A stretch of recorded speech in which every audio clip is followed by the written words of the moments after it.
محترم خود جو ہے وہ ائمہ علیہ الصلوۃ والسلام ایک اور حدیث کے اندر یہ صفت بیان کر رہے ہیں کہ یہ دو چیزیں بہت ضروری ہیں،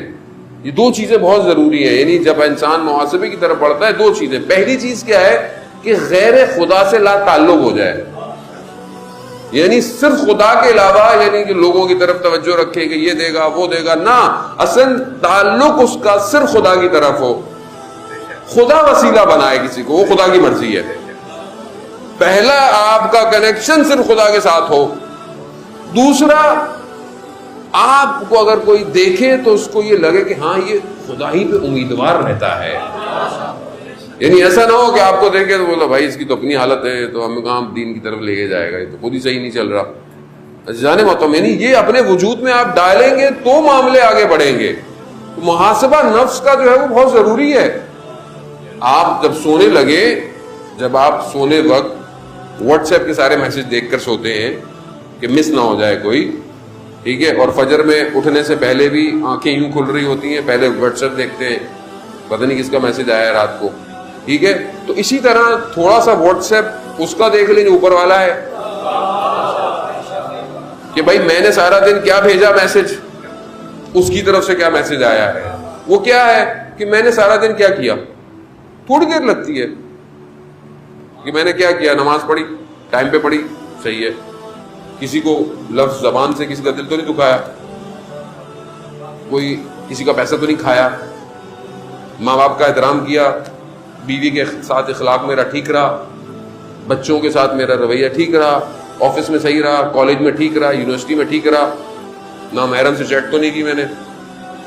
کتنی تصویریں دیکھی، ہاں مطلب کون کرے گا اب، یہ دوسرا تھوڑی آگے کرے گا کوئی آپ کے لیے، خود کرے گا، کتنی غلطی سے انسٹاگرام کھولے، کتنی یوٹیوب کی لنک کھولے، کتنے فیس بک کے لوگوں کے اسٹیٹس چیک کیے،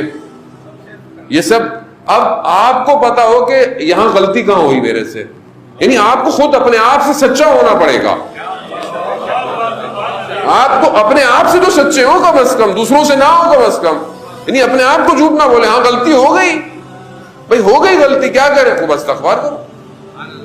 توبہ کرو، استغفار کرو، پروردگار غلطی ہو گئی، تو جانتا ہے میری ذات میں کمزور ہوں اس معاملے میں، تو ہی لطف کر کے یہ چیزیں میرے سامنے نہ آیا کرے، میں بات تو کرے خدا سے۔ مگر قرآن کیا کہہ رہا ہے کہ جب حضرت یوسف گئے، زلیخا نے بلایا 7 دروازے بند کر کے، یعنی 7 لیئر ہیں اور بند ہے، پھر زلیخا کے پاس، تو زلیخا نے جب کہا تو حضرت یوسف نے یہ نہیں بولا کہ زلیخا کو کہ تمہارا شوہر کیا سوچے گا، مطلب وہ یہ ہے میں کام کر، نہیں، کچھ نہیں کہا، صرف خدا پروردگار تو بہتر جانتا ہے،